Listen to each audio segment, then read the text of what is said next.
नमस्कार, मैं doctor Priyanka Singh, assistant professor, राजनीति विज्ञान विभाग, मगध विश्वविद्यालय, बोधगया। आज हम लोग इस स्लाइड्स में तुलनात्मक लोक प्रशासन के विकास, प्रकृति, क्षेत्र एवं पतन के विषय में चर्चा करेंगे।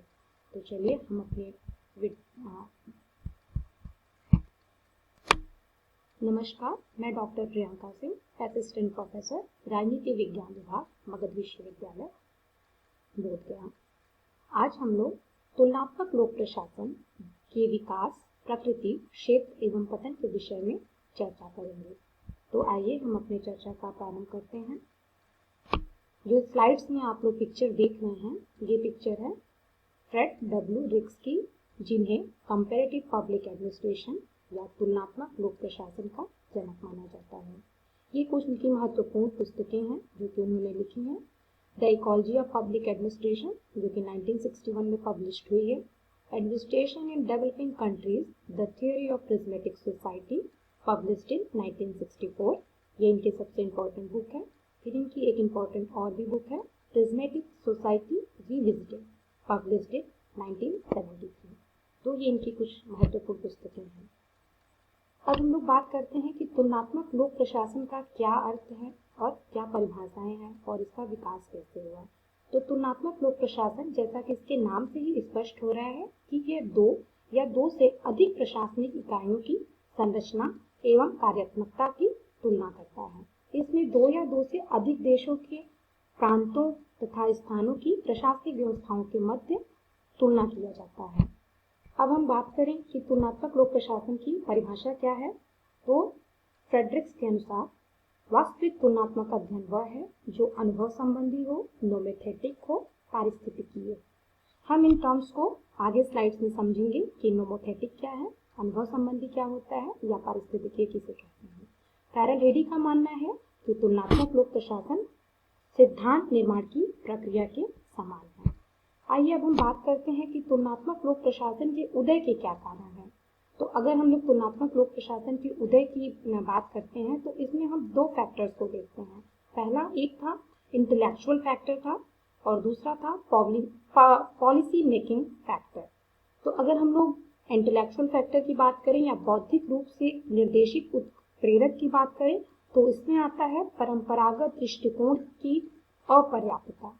लोक प्रशासन को विज्ञान बनाने के लिए या व्यावहारिक अध्ययन पे बहुत अधिक बल दिया जाने लगा था, सामाजिक पर्यावरण के संदर्भ के कारण और तुलनात्मक राजनीति के अध्ययन का प्रभाव, इन सभी बौद्धिक कारणों से तुलनात्मक लोक प्रशासन का जन्म होता है।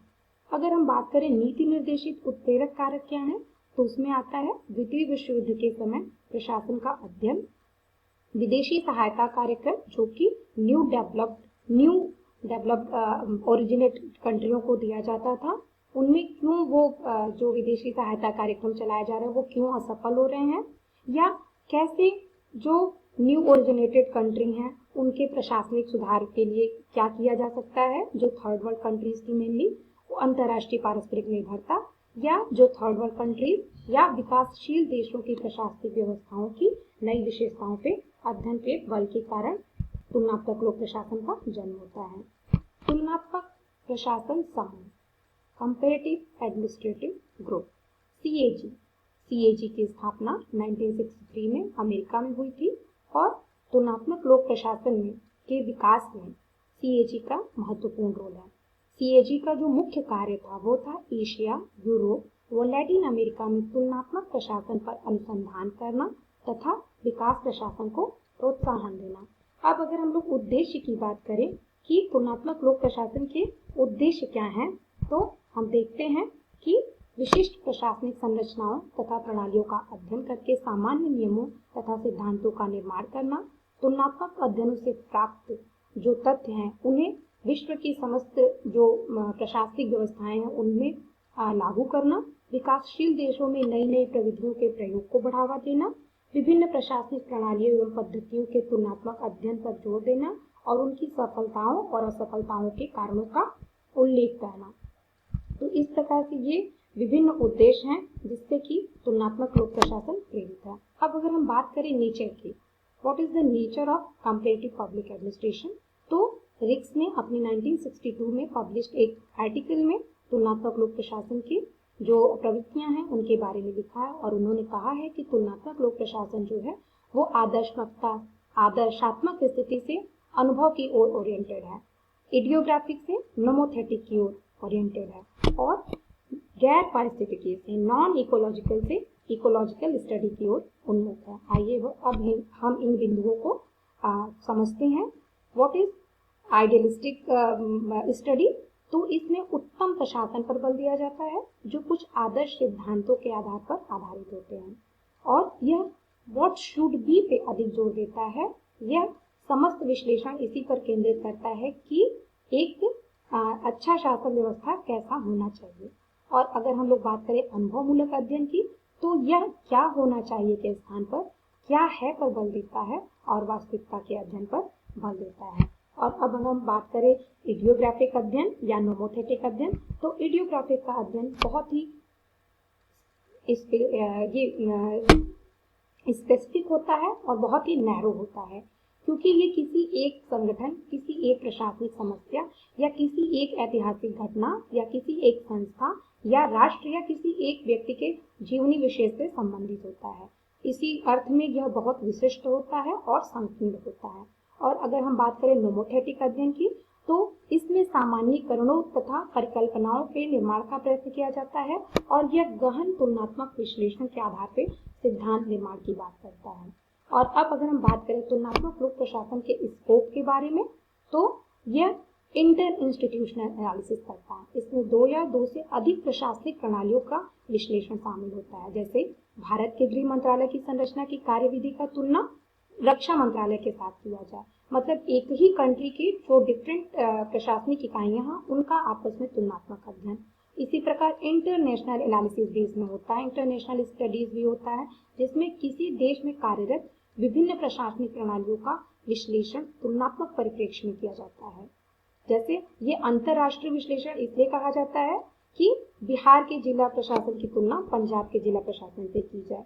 बहुराष्ट्रीय विश्लेषण, जब यह दो या दो से अधिक देशों में स्थित प्रशासनिक प्रणालियों का तुलनात्मक अध्ययन किया जाता है, तो इसे बहु नेशनल एनालिसिस कहते हैं। जैसे कि चीन, थाईलैंड, इंग्लैंड की उच्च सिविल सेवाओं में भर्ती की जो प्रक्रिया है उनका तुलनात्मक अध्ययन किया जाए। इसी प्रकार यह बहुसांस्कृतिक विश्लेषण भी होता है और विभिन्न कालात्मक विश्लेषण, मतलब विभिन्न संस्कृतियों का भी तुलनात्मक विश्लेषण इसमें किया जाता है और विभिन्न काल में प्राचीन काल की शासन व्यवस्था का मध्यकालीन शासन व्यवस्था से या आधुनिक जो व्यवस्था है उससे तुलना किया जा सकता है।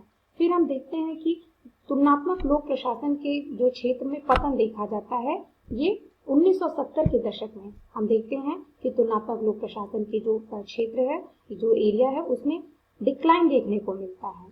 और इसके डिक्लाइन पे रॉबर्ट टी गोलम्बस्की कहते हैं कि लोक प्रशासन को इस तथ्य पर ध्यान देना चाहिए कि तुलनात्मक प्रशासन की असफलता का उत्तरदायित्व सारभूत रूप से इसके आत्म आरोपित असफलता के अनुभव का है। इनमें इसने एक अप्राप्य लक्ष्य, जो कि प्राप्त नहीं किया जा सकता है, रखा, यानी व्यापक विचारधारा या मॉडल की तलाश का उसका शुरुआती ही उस पर हावी हो गया। तो इस प्रकार से हम देखते हैं कि तुलनात्मक लोक प्रशासन में ह्रास देखने को मिलता है। फिर भी तुलनात्मक लोक प्रशासन का अपना एक महत्व है, जिसके अंतर्गत हम विभिन्न बिंदुओं को देख सकते हैं कि तुलनात्मक अध्ययन के कारण सामाजिक अनुसंधान का क्षेत्र विस्तृत, व्यापक तथा गहन हुआ है, जो पहले बहुत सीमित और स्थूल था। तुलनात्मक लोक प्रशासन ने सिद्धांतों के निर्माण तथा सामान्यीकरण पर अधिक जोर दिया है। तुलनात्मक लोक प्रशासन ने विचारधारा निर्माण में पहले से बेहतर वैज्ञानिक दृष्टिकोण को जन्म दिया है और इस प्रकार तुलनात्मक लोक प्रशासन ने प्रशासनिक व्यवस्था को पर्यावरणीय अध्ययनों लोक प्रशासन ने पर्यावरणीय कारकों के अध्ययन पर बल दिया है। उनका मानना है कि तुलनात्मक लोक प्रशासन में पर्यावरण अर्थात सामाजिक, आर्थिक, सांस्कृतिक और राजनीतिक व्यवस्था के अध्ययन पर भी जोर देना चाहिए। और अंत में ये कुछ संदर्भ ग्रंथ सूची है जिन्हें कि आप इससे संबंधित आगे कुछ और गहन अध्ययन करने के लिए आप इनका प्रयोग कर सकते हैं। इसी के साथ हम अपना लेक्चर समाप्त करते हैं। धन्यवाद।